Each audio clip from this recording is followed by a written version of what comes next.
Bienvenue au 11 rue du Guet-Trouin, les nouveaux espaces de la DHGP, dans lesquels nous sommes réunis ce soir en votre excellente compagnie.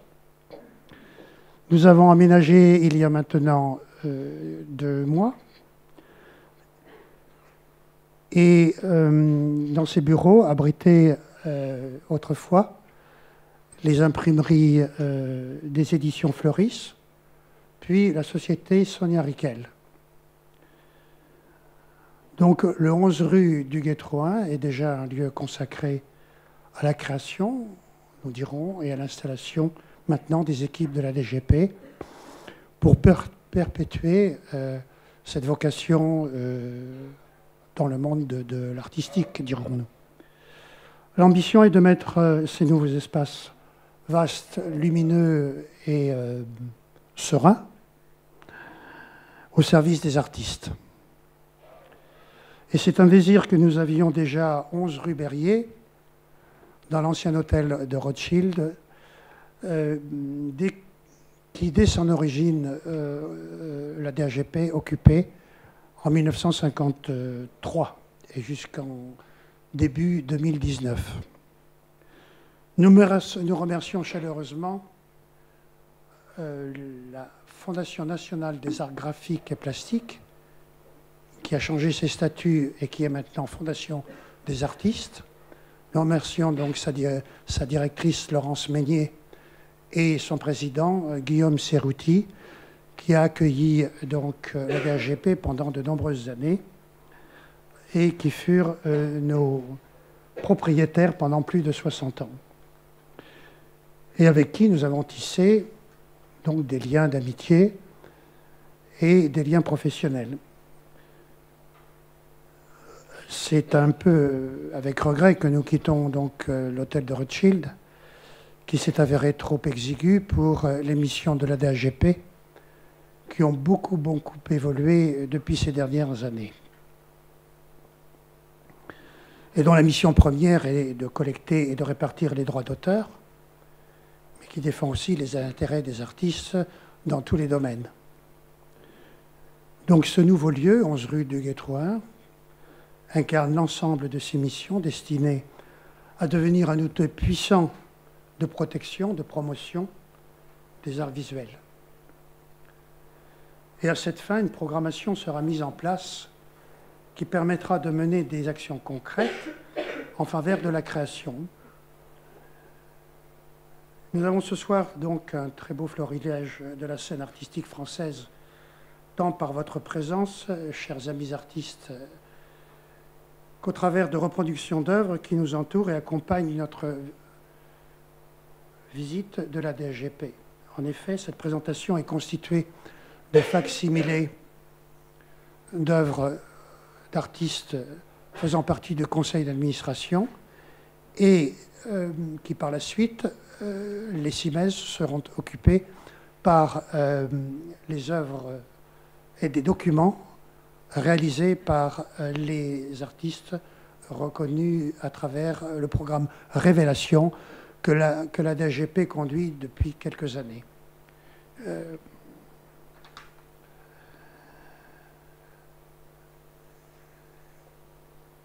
Donc ces présentations sont appelées à évoluer, comme je le disais, régulièrement, et l'accrochage renouvelé toutes les 6 semaines. Chaque année, les révélations seront dédiées à ces artistes. Ainsi, les visiteurs découvriront la qualité et la diversité des artistes que la société d'auteurs représente. Et naturellement, vous serez les bienvenus à ces différents vernissages de ces présentations. Un lieu emblématique de ce nouvel espace de la DGP est celui dans lequel nous nous retrouvons en cet instant, c'est-à-dire l'auditorium, qui devient un véritable lieu de présentation, de réception, de projection et de mise à disposition des artistes et des partenaires de la DHGP à travers des causeries, des colloques, des projections, comme je disais. Ce sera aussi un lieu d'information, d'échange, de débat, où des ateliers seront organisés sur des sujets certes peu enthousiasmants et qui concernent donc la fiscalité. Permettez-moi de rire. La fiscalité, les problématiques d'ordre social et les problématiques d'ordre juridique. Tout ça, pas très gai, mais professionnellement indispensable dans une société terriblement administrée. Depuis plus de 50 ans, la DGP reçoit des milliers d'ouvrages consacrés aux artistes membres de sa société. Un demi-siècle de rayonnage ont constitué une somme de catalogues d'expositions, de catalogues raisonnés, de monographies et de beaux livres.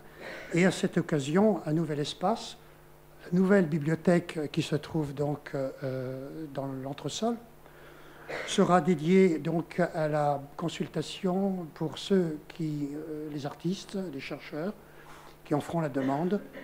Et ce sera une façon aussi de montrer que la DGP, à travers ses archives, a œuvré pour la propriété intellectuelle. Donc, voici la DGP telle que vous la découvrez ce soir. Je désire rendre aussi hommage à toute l'équipe de la DGP, ses ressources humaines, qui, dans les étages, depuis son installation, ne cessent pas d'être au service des artistes et des ayants droit. Je vous remercie. Je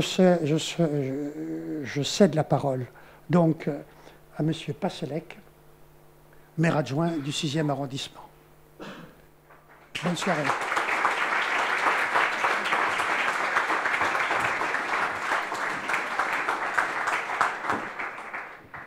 Merci, Monsieur le Président, de me céder la parole et ne vous inquiétez pas, j'ai l'habitude de faire des discours qui sont comme les plaisanteries les meilleures, quand ils sont les plus courts. Donc je ne serai pas long. Je viens vers vous, porteur d'un message qui est celui du maire du 6e, M. Lecoq, qui est venu vous rendre visite récemment, pour vous dire à quel point nous sommes heureux et honorés de vous accueillir ici, dans ces magnifiques locaux, très très agréables. Et pour profiter de cette occasion pour dire simplement que nous sommes aussi très satisfaits de voir ici s'installer une société d'auteurs, une société d'artistes dans tous les domaines.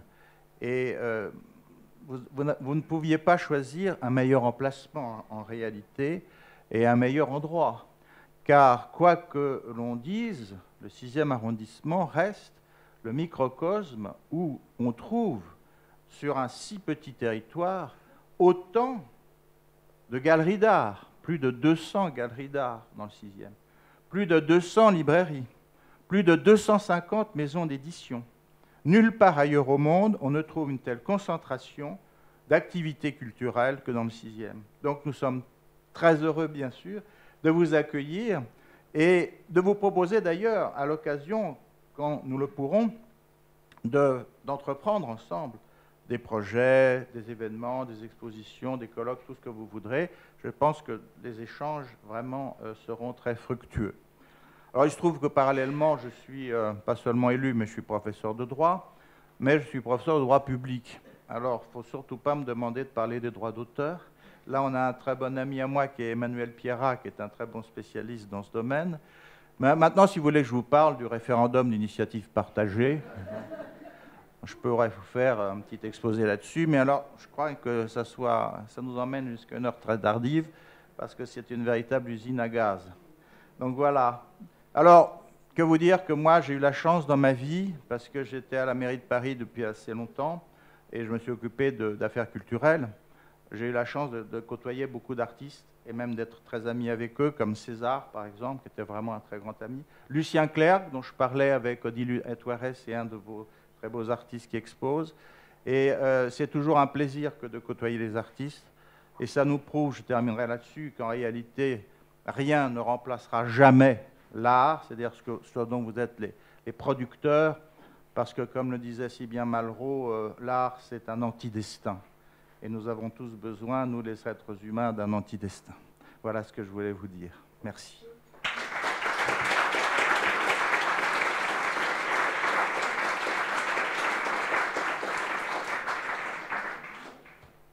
À mon tour. Eh bien, écoutez, oups. Bienvenue au 11 rue Duguay-Trouin. Alors, ce nom de rue, c'est vrai, vous avez, monsieur l'adjoint au maire, parlé du 6e arrondissement. Ça avait du sens, effectivement, qu'on se trouve entre Saint-Germain-des-Prés et Montparnasse, c'est vrai. Mais le nom de la rue n'est pas complètement anodin, néanmoins. Duguay-Trouin. Je ne sais pas si vous en êtes tous familiers, mais certainement, j'imagine, vous savez tous. Il s'agissait en fait d'un corsaire malouin, proche de Louis XIV, qui était qualifié par ses biographes d'homme aussi accommodant et doux dans la vie qu'il était ardent au combat. Je ne vous cache pas que ces qualificatifs conviennent assez bien à la DAGP. Je tiens donc à saluer ce soir ceux qui nous rendent la vie douce, les artistes bien sûr, pour qui et par qui nous existons.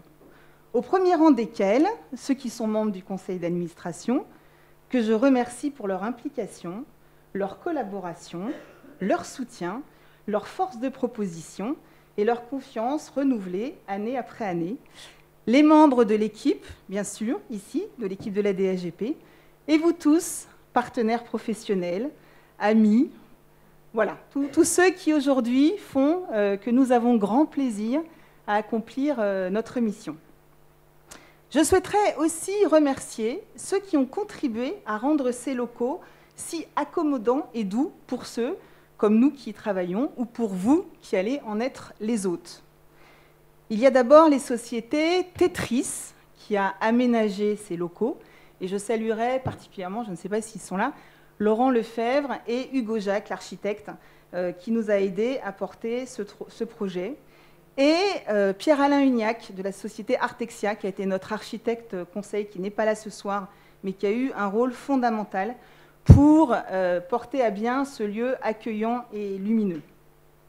Je voudrais aussi saluer l'agence C-Album, qui a, vous l'avez peut-être remarqué, rénové notre charte graphique pour en faire des accroches de phrases colorées et pertinentes, parce qu'il n'est quand même pas si simple de parler de droit d'auteur en attirant l'attention de ceux à qui on destine nos messages. C'est un peu rébarbatif, c'est un peu contraignant, et donc il fallait quand même trouver des accroches que vous retrouverez notamment sur les tote bags, sur nos affiches, sur nos cartes, qui, je crois, parlent de façon amusante, mais ô combien pertinente, du droit d'auteur. Et d'une façon générale, pour ceux d'entre vous qui vont se promener dans les locaux, vous serez accompagnés par les gymnopédies de la formidable Véronique Vienne, qui est l'auteur qui, partout, de la signalétique à la sécurisation des portes vitrées, nous a fait plein de jeux de mots extrêmement amusants et eux aussi, avec vraiment du sens par rapport au métier que nous faisons. Accommodant et doux, donc, comme les dispositifs, par exemple, que nous impulsons pour les artistes qui sont, qui sont proposés et mis en place par le conseil d'administration, les commissions du répertoire, la commission action culturelle, et qui permettent de faire la promotion des artistes et de leurs œuvres. Vous l'avez déjà cité, Christian, les révélations, qui sont ces prix qui récompensent la création émergente et que certains d'entre vous faites avec nous tous les ans au 104 au mois de janvier. On sait que c'est une chouette soirée et on en est très heureux. Mais au-delà de ça, ça met l'accent, et il y a ici quelques reproductions qui en témoignent, des auteurs de la révélation bande dessinée, de la révélation art numérique, de la révélation livre d'artistes, de la révélation vidéo, qui méritent d'être mis en lumière, et nous sommes très heureux d'accomplir cette mission. Dans les actions que nous menons, il y a aussi des bourses qui sont dédiées à la publication de premières monographies que nous attribuons à des artistes et des éditeurs ou des artistes et des galeries qui ont aujourd'hui un rôle extrêmement important. L'Atelier A, nous allons tout doucement en venir à l'audiovisuel, qui est un programme que nous avons avec Arte et qui permet de financer 30 films par an sur des artistes de la scène contemporaine française. Films qui sont tous disponibles sur le site d'Arte, mais qui n'ont jamais à ce jour été diffusés à la télévision.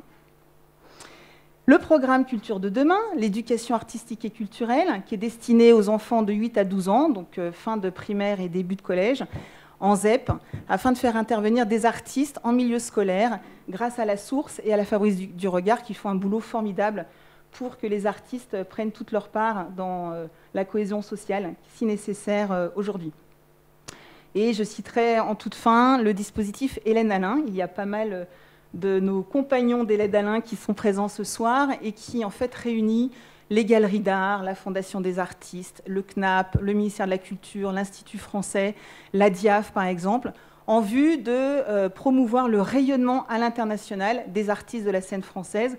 Et c'est vrai que de temps en temps, on sent combien la synergie est nécessaire pour pouvoir porter nos artistes au plus haut niveau dans tous les pays du monde.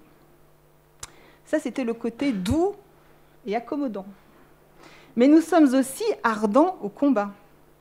Nous le sommes à beaucoup d'égards, et je pense que vous connaissez tous les combats que nous menons, par exemple, pour la reconnaissance universelle du droit de suite, sous les auspices notamment de la CISAC, qui est représentée ici par son directeur général.